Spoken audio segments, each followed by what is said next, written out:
Hello everyone, welcome back to our channel. इस video में हम चैप्टर नंबर 8 ट्रिग्नोमेट्री के बेसिक इंट्रोडक्शन के बारे में बात करेंगे और सारे बेसिक कंसेप्ट को कवर करेंगे जो हमें हेल्प करेंगे इस चैप्टर के सारे क्वेश्चंस को सॉल्व करने में।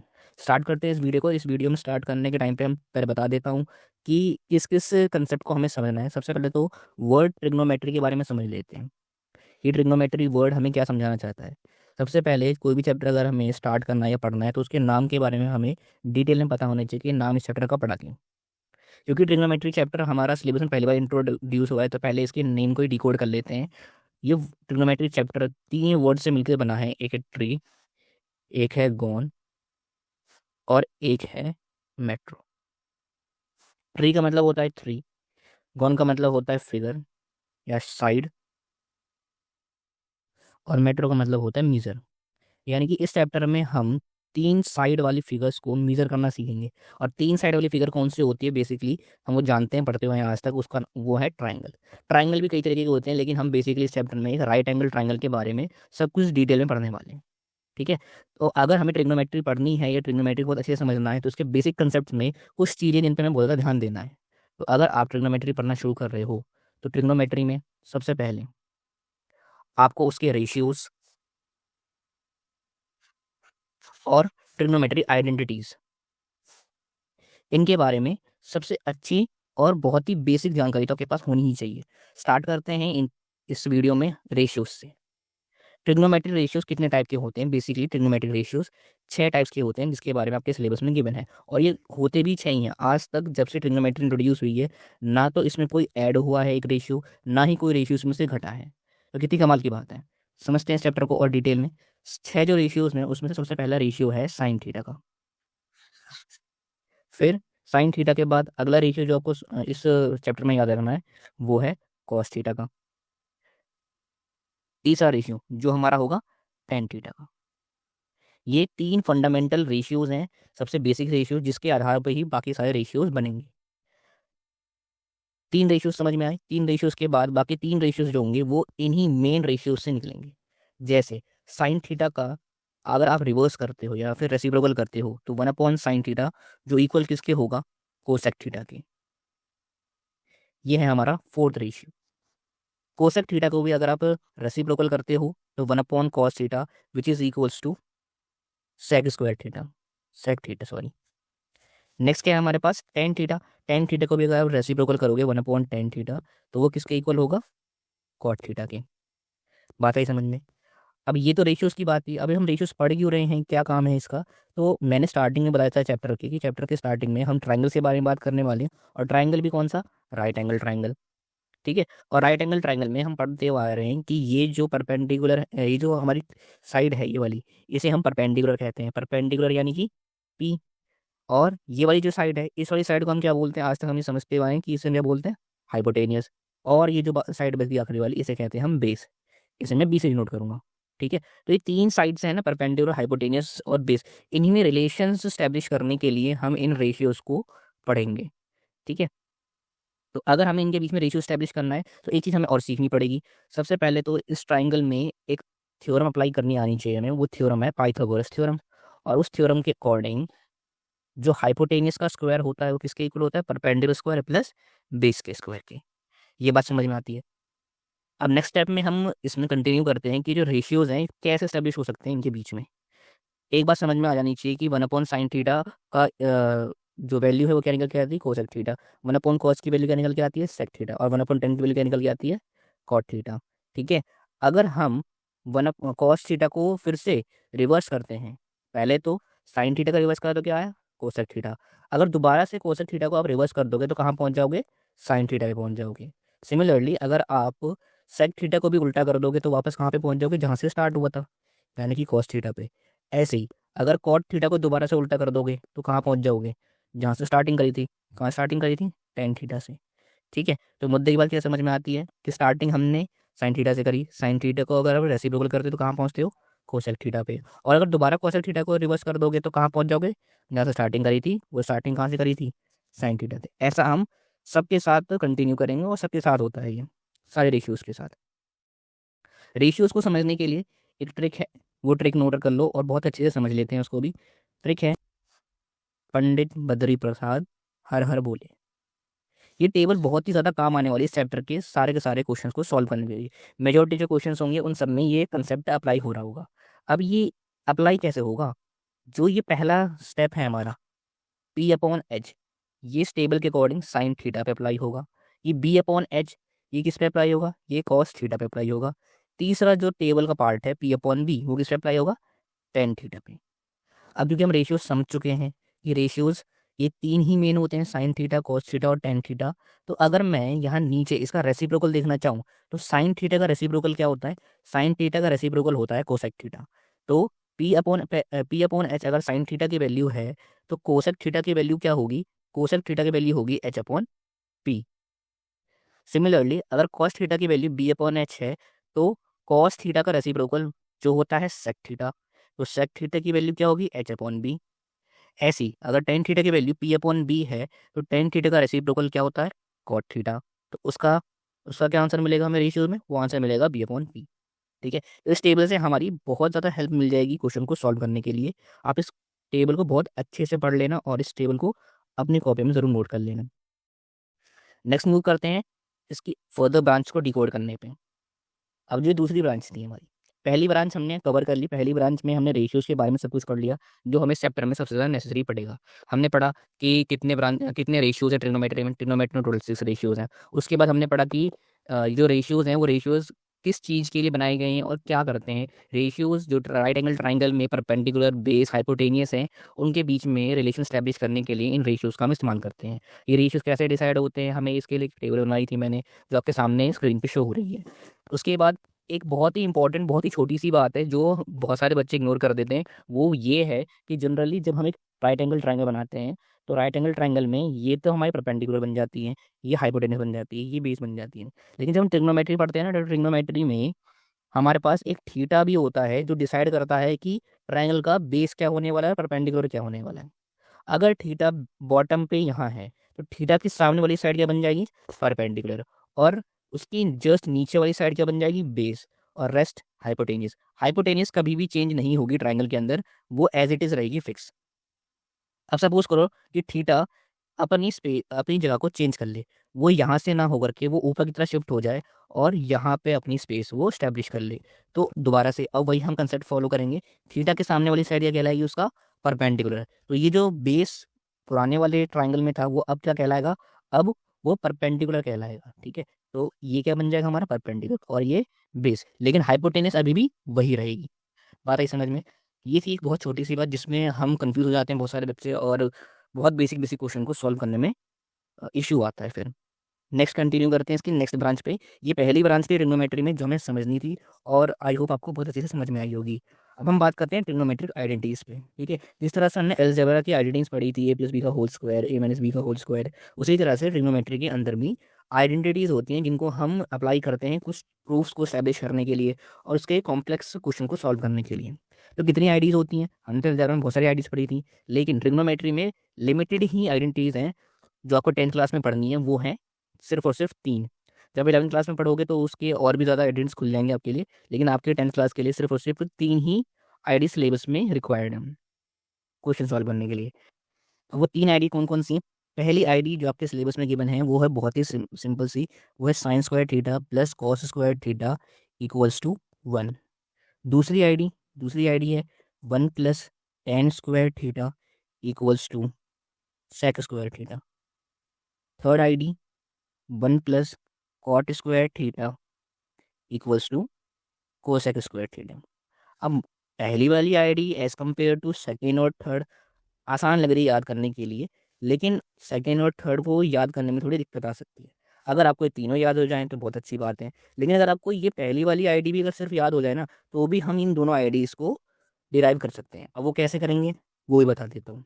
देखो, सबसे पहले हम पहली आईडी को नोट कर लेते हैं। पहली आईडी हमारे पास sine square theta plus cos square theta equals to 1। ठीक है, अगर हमको इस सेकंड वाली आईडी को डिराइव करना है तो सबसे पहले हम क्या करेंगे ना, जो हमारी आईडी गिवन है क्या? Cos square theta.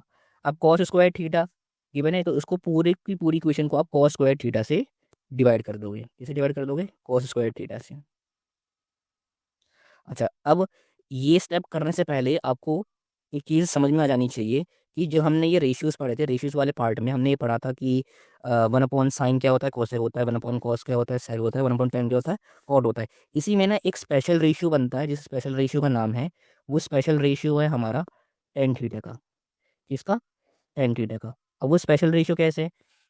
वो आप जल्दी जान जाओगे कैसे। देखो स्पेशल रेशियो में क्यों कह रहा हूँ इसको, क्योंकि tan थीटा का जो रेशियो है, वो tan थीटा का रेशियो कैसे पढ़ा था हमने, परपेंडिकुलर अपॉन बेस।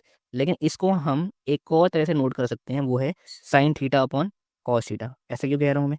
देखो साइन थीटा का रेशियो क्या था, परपेंडिकुलर अपॉन हाइपोटेनियस, और कॉस थीटा का रेशियो क्या होता है, बेस अपॉन हाइपोटेनियस। हाइपोटेनियस से हाइपोटेनियस कैंसिल, क्या बचा, पी अपॉन बी, वही तो होता है tan थीटा। ऐसी tan थीटा से जुड़ा हुआ एक और रेशियो है। जब हम tan थीटा को रेसिप्रोकल करते हैं, यानी 1/tan थीटा लिखते हैं, तो हम किस पे पहुंच जाते हैं, हम पहुंच जाते हैं cot थीटा पे। तो अगर मैं tan थीटा का रेसिप्रोकल कर रहा हूँ तो cot थीटा पे पहुंच रहा हूँ, और tan थीटा का रेशियो क्या है, sin theta upon cos theta. तो मुझे इसका भी ये करना पड़ेगा, रेसिप्रोकल करना पड़ेगा, यानी cot थीटा को मैं क्या लिख सकता हूँ, cos theta upon sin theta. ठीक है, तो ये जो एडिशनल रेशियोज मैंने बताए हैं, ये भी बहुत इंपॉर्टेंट है, ये भी हमारे क्वेश्चंस को प्रूव करने के लिए, सॉल्व करने के लिए बहुत ही ज़्यादा काम आने वाले हैं। इन पे मैं स्टार और मार्क कर देता हूँ। ठीक है, अब आते ज़रा इस पे प्रूफ पे, जिसके अकॉर्डिंग हमें फर्स्ट वाली आईडी से बाकी दो भी डिराइव करनी थी। तो फर्स्ट वाली आईडी थी हमारी sine square theta plus cos square theta equals to 1। तो उसी को मैंने दोबारा से यहाँ नोट करा। अब मुझे क्या बनानी थी, सेकंड वाली आईडी बनानी थी। सेकंड वाली आईडी के लिए जो सेकंड नंबर पे कॉस स्क्वायर थीटा है, उसको क्या कर दूंगा मैं, सबसे डिवाइड कर। अच्छा ये बताओ, अभी हमने पढ़ा ना साइन थीटा अपन कॉस थीटा क्या होता है, साइन थीटा अपन कॉस थीटा किसके इक्वल होता है, टेन थीटा के इक्वल होता है। पर यहाँ पे क्या है, यहाँ पे साइन स्क्वायर थीटा और कॉस स्क्वायर थीटा है। तो सिंपल है, साइन अपॉन कॉस क्या होता है, टेन होता है। तो साइन स्क्वायर थीटा अपन कॉस स्क्वायर थीटा क्या होगा, ten square theta. Cos square theta से कॉस स्क्वायर थीटा भी कैंसिल हो गया, तो क्या बचेगा, वन। और वन अपॉन कॉस क्या होता है, वन अपॉन कॉस हम पढ़ के आए हैं रेशियोज के अकॉर्डिंग, वो क्या होता है, सेक थीटा। लेकिन यहाँ तो one upon cos square theta है, तो ये क्या बन जाएगा, सेक स्क्वायर थीटा। तो आंसर क्या आएगा हमारा, सेक स्क्वायर थीटा। तो हमारी दूसरी आईडी क्या निकल के आ रही है इसके according, tan square theta plus 1 equals to sec square theta, जो सेम मैच हो रही है। आप इसमें 1 को आगे पीछे लिख सकते हो, ये पॉजिटिव ही है, इससे हमारा कोई भी आंसर में चेंज नहीं आता। अब डिराइव करते हैं हम थर्ड वाली आईडी को, सेम ऐसे ही हम फिर से लिखेंगे sine square theta plus cos square theta equals to 1। Last time हमने कॉस स्क्वायर से सबको डिवाइड करा था, इस बार हम किससे डिवाइड करेंगे, साइन स्क्वायर थीटा से सबको डिवाइड कर दूँ। तो जब हम सबको right hand side left hand side sign square theta divide करते हैं, तो साइन स्क्वायर थीटा से साइन स्क्वायर थीटा कैंसिल, बचा 1। Cos square theta upon sine square theta, देखो साइन अपॉन कॉस क्या होता है, साइन अपॉन कॉस होता है 10, और कॉस अपॉन साइन क्या होता है, कॉट। ठीक है, लेकिन यहाँ क्या है, यहाँ पे क्या है क्वेश्चन के अंदर, सब कुछ स्क्वायर में, तो आंसर भी कैसा आएगा, स्क्वायर में। कॉस अपॉन साइन क्या बन जाएगा, कॉट थीटा, लेकिन ये तो स्क्वायर में था, तो आंसर क्या आएगा, cot square theta. One upon sine क्या होता है, कोसेक होता है, तो one upon sine square theta क्या होगा, कोसेक स्क्वायर थीटा। ठीक है, तो ये थर्ड आईडी भी हमारी यहाँ से डिराइव हो गई। तो इस तरह से हमने जो ट्रिग्नोमेट्री में सबसे जो इंपॉर्टेंट कंसेप्ट्स थे रेशियोज़ के और आईडीज़ के, क्लास 10th ट्रिग्नोमेट्री की, वो हमने कवर करे इसके अंदर। अब इसमें एक चीज़ और लेफ्ट रह जाती है, वो रह जाती है हमारे किस चीज़ की, टेबल की। ठीक है, ट्रिग्नोमेट्रिक टेबल कैसे हमें डिराइव बनानी है, या फिर उसको कैसे लर्न करनी है। तो बहुत ही सिंपल है, उसे याद करना। मैं आपको बनाना सिखा देता हूँ। देखो सबसे पहले हम इसके अंदर कॉलम्स बनाते हैं। सबसे पहला कॉलम किसका होगा, रेशियो का। आप जब भी आंसर शीट में आंसर सॉल्व करने बैठे, तो आप ट्रिग्नोमेट्री टेबल बस कुछ ही मिनटों में बना के आप सारे आंसर्स को करेक्टली सॉल्व कर सकते हो। तो एक रेशियोज़ का कॉलम बन गया, एक बनाते हैं हम डिग्रीज़ का, 0 डिग्री पे, फिर 30 डिग्री पे, फिर 45 डिग्री का, एक 60 डिग्री का, और एक 90 डिग्री का। एक बार आपने नंबरिंग कर ली, उसके बाद आपको काउंटिंग लिखनी है, 0 1 2 3 4। फिर अगला स्टेप क्या है, सबको 4 से डिवाइड कर दो। डिवाइड करने के बाद नेक्स्ट स्टेप क्या है हमारा, नेक्स्ट स्टेप में हम सबके ऊपर अंडर रूट्स लगा देंगे।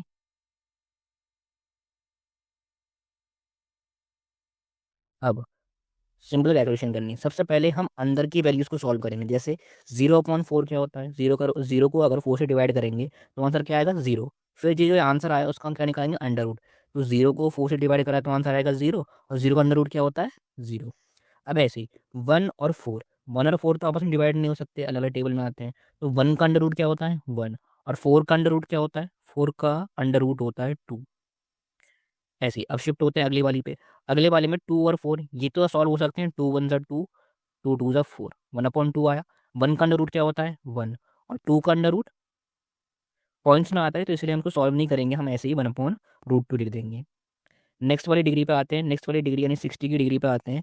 तो 3/4 ये दोनों के दोनों अलग अलग टेबल्स के हैं, इसलिए डिवाइड नहीं हो सकते यानी सॉल्व नहीं हो सकते, इसीलिए इनके रूट्स को सॉल्व करेंगे हम। तो रूट 3 का अंडर रूट अगर आप सॉल्व करोगे यानी 3 का अंडर रूट सॉल्व करोगे तो पॉइंट में आंसर आएगा, लेकिन टेबल में कोई पॉइंट की वैल्यू नहीं होती तो हम रूट 3 ही रखेंगे।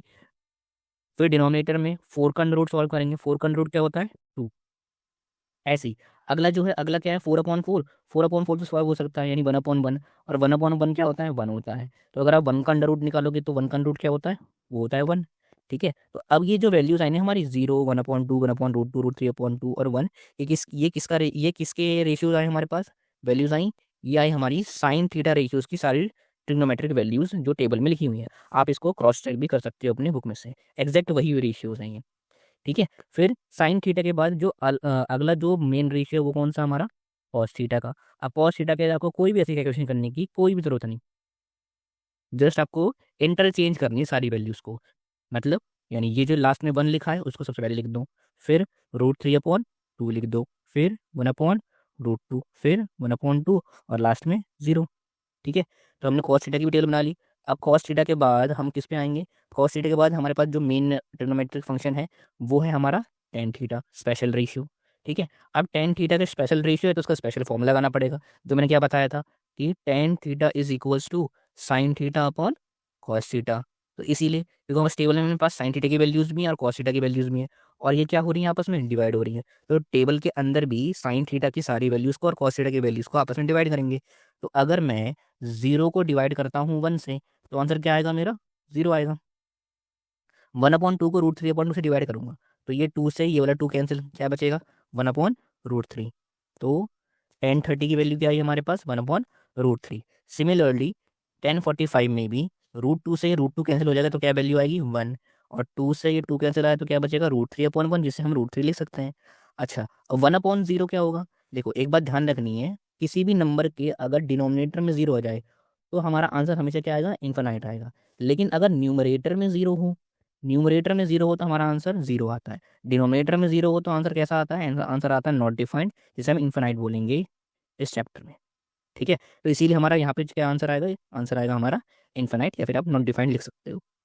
तो ये थे हमारे 3 बेसिक ट्रिग्नोमेट्रिक फंक्शन। अब इसके बाद हम इनके ही जुड़वा भाई बहन जो इनसे आ जाते हैं उनको सॉल्व कर लेते हैं।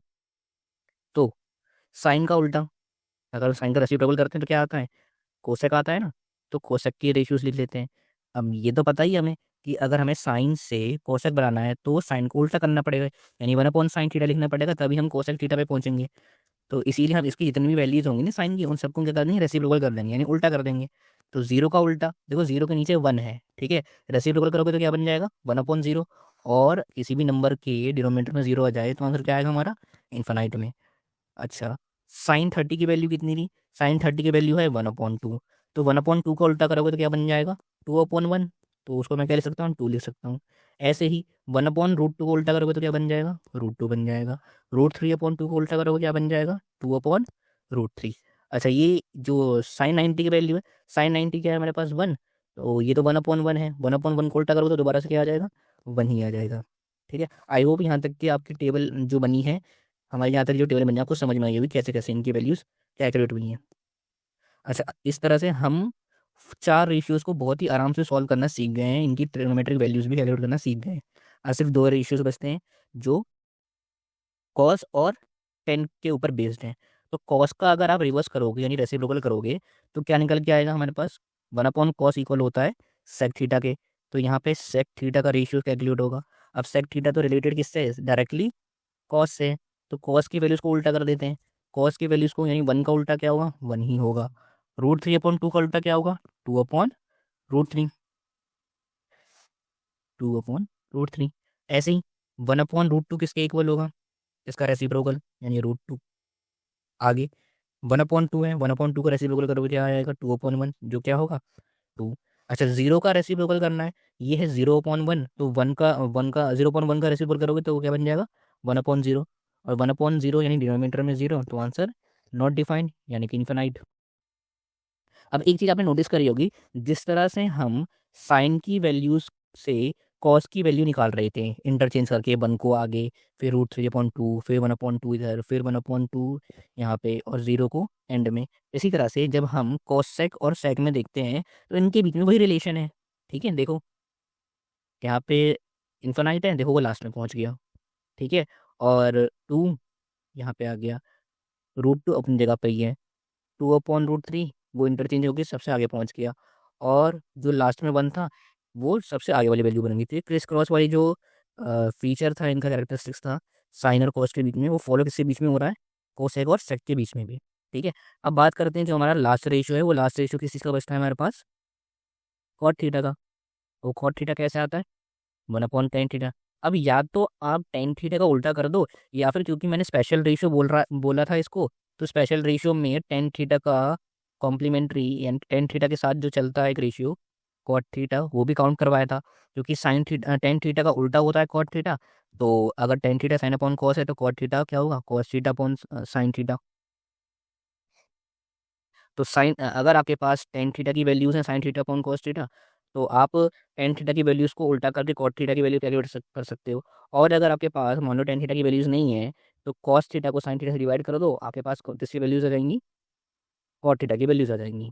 ठीक है, तो अभी तो हमारे पास इस टेबल में tan थीटा की वैल्यूज़ हैं, तो tan थीटा की वैल्यूज़ को उल्टा कर देते हैं और हम कॉट थीटा की वैल्यूज़ सारी इस टेबल में कैलकुलेट कर लेंगे। ठीक है, तो tan थीटा की वैल्यूज़ क्या है हमारे पास, 0, 0/1 है, 0/1 को उल्टा करोगे तो 1/0 यानी इन्फिनाइट। 1/√3 है, 1/√3 उल्टा करोगे तो √3/1। अगला क्या है 1, 1/1 को उल्टा करोगे तो 1 ही आएगा। √3/1 है, √3/1 को उल्टा करोगे तो 1/√3। और लास्ट में क्या बचता है हमारे पास, लास्ट में इन्फिनाइट है। इन्फिनाइट कैसे आया होगा, 1/0 से, तो इसका उल्टा करोगे तो क्या बन जाएगा, 0/1 यानी कि 0। आई बात समझ में। तो इस तरह से हमने ट्रिग्नोमेट्री टेबल भी डिराइव करनी सीख ली, यानी बनानी सीख ली। ठीक है, तो इस चैप्टर के हमने बहुत ही इंपॉर्टेंट कंसेप्ट्स कंप्लीट कर लिए हैं। अब इस चैप्टर का जो इस वीडियो का भी और इस चैप्टर का भी जो लास्ट टॉपिक बच जाता है, वो बच जाते हैं प्रूफ वाले क्वेश्चन, जो बहुत सारे बच्चों का डाउट है कि वो सॉल्व कैसे करते हैं, और उनमें कौन-कौन सी जगह पे हमें कौन-कौन सी आइडियाज़ को अप्लाई करना है, कब एलसीएम लेना है, और कब उनमें लेफ्ट हैंड साइड को प्रूव करना है, कब राइट हैंड साइड को प्रूव करना है। तो प्रूफ वाले क्वेश्चन को सॉल्व करने के लिए जो जनरल गाइडलाइंस हैं या फिर जो जनरल स्टेप्स हैं जो आपको फॉलो करने हैं, वो ये हैं। सबसे पहला तो आपको हमेशा जब भी आपको रेशियोज़ गिवन होंगे या फिर कोई क्वेश्चन गिवन होगा जिसको आपको प्रूफ करना है, प्रूफ करने के लिए आपको हमेशा लेफ्ट हैंड वैल्यू दे रखी होगी, यानी लेफ्ट हैंड साइड गिवन होगी, और एक राइट हैंड साइड गिवन होगी जिसके अंदर आपको अलग वैल्यूज़ गिवन होंगी। तो लेफ्ट हैंड साइड वाली वैल्यू और राइट हैंड साइड वैल्यू वाली वैल्यू को आपस में इक्वेट करना होता है, यानी इक्वल्स टू में लगा के दोनों तरफ सेम वैल्यूज़ आपको डिनोट करनी पड़ेंगी। जनरली हम लेफ्ट हैंड साइड को लेते हैं और उनको सॉल्व करके राइट हैंड साइड के इक्वल प्रूफ करते हैं। लेकिन कुछ क्वेश्चन ऐसे होते हैं जिसमें हमें राइट हैंड साइड को भी सॉल्व करना होता है। आप इन दोनों को सॉल्व करके इकट्ठा भी सॉल्व कर सकते हो, या तो सिर्फ राइट हैंड साइड को सॉल्व कर लो या सिर्फ लेफ्ट हैंड साइड को सॉल्व कर लो। अगर आप लेफ्ट हैंड साइड को सॉल्व करते हो तो उसे राइट हैंड साइड की वैल्यू से इक्वल लाना पड़ेगा। अगर आप राइट हैंड साइड की वैल्यू को सॉल्व करते हो तो उसे लेफ्ट हैंड साइड की इक्वल लाना पड़ेगा। कभी कभार ऐसा भी होता है कि हमें दोनों की दोनों चीज़ को एक साथ सॉल्व करना होता है। ठीक है, तो क्वेश्चन टू क्वेश्चन डिपेंड करेगा, वो आपकी प्रैक्टिस से आपको समझ में आ जाएगा। लेकिन जो जर्नल स्टेप्स हैं वो क्या है, पहला स्टेप है कि आपके पास जितने भी रेशियोज गिवन होंगे ना, उनको साइन थीटा और कॉस थीटा की टर्म्स में कन्वर्ट कर लेना है। अगर वो साइन थीटा कॉस थीटा की टर्म में ऑलरेडी है तो तब वो कुछ नहीं करना। लेकिन अगर वो साइन थीटा कॉस थीटा की टर्म्स में नहीं है, जैसे लेफ्ट हैंड साइड में राइट हैंड साइड में अगर आपके पास कॉस थीटा है, तो उसे किस में चेंज करोगे, उसे आप लिखोगे 1/sin थीटा। अगर वो लिखा है सेक थीटा, कहीं पे दिख रहा है आपको लेफ्ट हैंड साइड में राइट हैंड साइड में जो भी आप सॉल्व कर रहे हो, तो सेक थीटा को कन्वर्ट करोगे 1/cos थीटा में। सिमिलरली अगर कॉट थीटा दिखता है तो कॉट थीटा को 1/tan नहीं लिखोगे आप लिखोगे उसको cos theta upon sine theta. ऐसे ही अगर आपको टेन थीटा कहीं दिख जाए लेफ्ट हैंड साइड या राइट हैंड साइड जो भी आप सॉल्व कर रहे हो, तो आप टेन थीटा को कन्वर्ट करोगे sign theta upon cos theta में। देखो ये जर्नल स्टेप्स हैं, जर्नल स्टेप्स यानी कि आपको ज़रूरी नहीं है ये हमेशा करने ही करने हैं। ये क्वेश्चन टू क्वेश्चन डिपेंड करता है कि किसमें हमें सॉल्व करना है, किसमें सॉल्व नहीं करना। लेकिन जनरली जितने भी क्वेश्चन हम सॉल्व करेंगे ना, उसमें पहला स्टेप यही करते हैं कि हम साइन थीटा और कॉस थीटा के टर्म्स में चेंज कर लेते हैं सारी वैल्यूज़ को। ठीक है, अच्छा अब पहला स्टेप समझ में आया, पहला स्टेप में क्या करना होता है। पहला स्टेप करने के बाद अगर आपने रेशियोज़ को चेंज कन्वर्ट कर लिया साइन कॉस में, तो अगला स्टेप होता है उनका एलसीएम लेना। अगर एलसीएम लेना पॉसिबल है तो एलसीएम ले लेंगे, अगर पॉसिबल नहीं है तो डायरेक्टली हम जंप करेंगे स्टेप नंबर 3 पे। स्टेप नंबर 3 पे आपको आईडीज़ अप्लाई करनी पड़ेंगी, आइडेंटिटीज़। अब ये आइडेंटिटीज़ भी इस चैप्टर में दोनों अप्लाई होंगी। कौन-कौन सी? अलजेब्रा वाली भी और ट्रिग्नोमेट्री वाली भी। अब ट्रिग्नोमेट्री वाली तो आइडियाज़ मैंने बता दिया आपको इस चैप्टर के स्टार्टिंग में ही। ट्रिग्नोमेट्री वाली आइडियाज़ वही 3 आइडियाज़ जो हमने अभी सीखी हैं। अलजेब्रा की कौन-कौन सी आइडियाज़ लग जाएँगी इसके अंदर? देख, पहली आइडिया जो इसके अंदर लग सकती है वो है a प्लस b का होल स्क्वायर, जो किसके इक्वल होता है a square plus b square plus 2ab। अगली आइडी a माइनस b का होल स्क्वायर, वो क्या होता है a square plus b square minus 2ab। तीसरी आइडी जो अलजेब्रा की लग सकती है वो है a square minus b square equals to a plus b A minus B. ये ऐसी आईडी है वो दोनों तरफ से लग सकती है, ए स्क्वायर माइनस बी स्क्वायर की तरफ से भी लग सकती है और ए प्लस बी ए माइनस बी की तरफ से भी लग सकती है, ठीक है, वाइस वर्सा। अच्छा, अब फोर्थ आईडी जो आपको इस चैप्टर में प्रूफ वाले क्वेश्चन में यूज़ करनी पड़ेगी अलजेब्रा की, वो है ए क्यूब प्लस बी क्यूब की। ये नई आईडी है। अब ये नई आईडी भी नहीं है, 9th क्लास में हमने पढ़ी थी, लेकिन कुछ बच्चों को याद नहीं होगी या भूल जाते हैं, तो मैं याद दिला देता हूँ। A cube plus B cube की आईडी होती है A plus B A square plus B square minus A B. ऐसी जो लास्ट आईडी जो इस चैप्टर में काम आएगी A cube minus B cube की, वो होती है A minus B A square plus B square plus A B. ये आईडीज़ आपको क्वेश्चन सॉल्व करने के लिए 100% चैप्टर में काम आएंगी। मैं जो भी इस वीडियो में आपको टॉपिक्स पढ़ा रहा हूँ और इन्फॉर्मेशन पास कर रहा हूँ, वो बहुत ही ज़्यादा इंपॉर्टेंट है। इसके अलावा ट्रिग्नोमेट्री के चैप्टर में आपको इससे बाहर कुछ भी नहीं पूछा जाएगा और कोई भी क्वेश्चन इस कंसेप्ट के बाहर का है ही नहीं 10th क्लास की मैथ्स में। तो ये था स्टेप नंबर 3। स्टेप नंबर 3 तक हमने ये आईडीज़ अप्लाई करनी सीख ली थी। अब स्टेप नंबर 3 को करने के बाद हम शिफ्ट होंगे स्टेप नंबर 4 पे, और स्टेप नंबर 4 क्या कहता है कि अगर आपने आईडीज़ अप्लाई कर दी तो स्टेप 4 में अब आपको कैलकुलेशन शुरू करनी है। कैलकुलेशन कैसे शुरू करनी है? देखो, जो भी साइड हम सॉल्व कर रहे हैं, अगर हम राइट हैंड साइड सॉल्व कर रहे हैं, अगर हम क्वेश्चन की लेफ्ट हैंड साइड सॉल्व कर रहे हैं, तो जो हमें राइट हैंड साइड में चाहिए उस हिसाब से हम कैलकुलेशन करेंगे। यानी उस हिसाब से हम जो भी डिजायर्ड आईडी अप्लाई करने के बाद हमारे पास इस स्टेप में आंसर आएगा, उसमें मल्टीप्लाई, उसमें डिवाइड या उसमें कुछ प्लस माइनस हम उस अकॉर्डिंग करेंगे जिस अकॉर्डिंग हमें राइट हैंड साइड में वैल्यू चाहिए होती है। ठीक है, कैलकुलेशन हमें सिर्फ और सिर्फ राइट हैंड साइड की वैल्यू लाने के लिए ही करनी होती है। ठीक, स्टेप 4 में कैलकुलेशन टाइप रहेंगी हमारी प्लस माइनस मल्टीप्लिकेशन की। और स्टेप 4 करने के बाद स्टेप 5 तक आते-आते आपके पास स्टेप 5 में जो डिज़ायर्ड राइट हैंड साइड होगी वो आपके पास आ जाएगी। अगर स्टेप 5 में भी आपके पास डिज़ायर्ड आंसर नहीं आता है तो आप कहाँ पे शिफ्ट होगे? तो आप शिफ्ट हो दोबारा से स्टेप नंबर 3 पे होगे, जहाँ पे आपको आईडीज़ को दोबारा रीसेट करना है और दोबारा कोई और सी नई आईडी अप्लाई करके डिज़ायर्ड राइट हैंड साइड पे आना है। देखो, एक ट्रिग्नोमेट्री के क्वेश्चन को सॉल्व करने के ना मल्टीपल वेज़ होते हैं, ठीक है? अब उसमें से कौन-सा सही है, कौन-सा गलत है, ये आपको कब पता लगेगा? जब आप उसकी बार-बार प्रैक्टिस करोगे। तो ट्रिग्नोमेट्री के चैप्टर जो आपसे माँगता है, वो क्या चीज़ माँगता है? वो आपसे जस्ट और just pure determination and pure practice माँगता है। जितनी बार आप प्रैक्टिस करोगे, उतनी ज़्यादा आप मेथड ढूँढ पाओगे और उतने सही मेथड्स को आप अप्लाई करना सीख पाओगे। ठीक है? और मोस्ट एफिशिएंट मेथड जो होगा वही आपका आंसर सबसे जल्दी ला के देगा। वो आपको कब पता लगेगा? जब आप इन आंसर्स को बार-बार प्रैक्टिस करने की कोशिश करोगे या सॉल्व करने की कोशिश करोगे अपने आप। ठीक है? तो अब हम शिफ्ट होते हैं नेक्स्ट ब्रांच पे। अच्छा, ट्रिग्नोमेट्री राइट जो 3 मैंने लिखवाई थी, वो कौन-सी थी? वो sign square theta plus cos square theta वाली। ठीक है? और इसी से अब वो बाकी 3 भी डिराइव कर सकते हो। ठीक है? तो ये बेसिकली ये इंट्रोडक्शन वीडियो थी जिसके अंदर हमने सारे के सारे वो कांसेप्ट कवर करने की कोशिश करी है जो इस चैप्टर के लिए रेलेवेंट हैं और इस चैप्टर के लिए मोस्ट इम्पोर्टेंट हैं। आपको मैं ये पीडीएफ भी वीडियो की लिंक में प्रोवाइड करा दूँगा। आपको ये वीडियो ज़रूर देखनी है पार्ट 2 को कवर करने से पहले। अगर आप इस वीडियो के पार्ट 2 पे शिफ्ट हो रहे हो तो इस वीडियो की हर एक कांसेप्ट को अच्छे से कवर कर लेना। इसके बाद ही आपको आगे वाले क्वेश्चन समझ में आएँगे। Thank you for watching.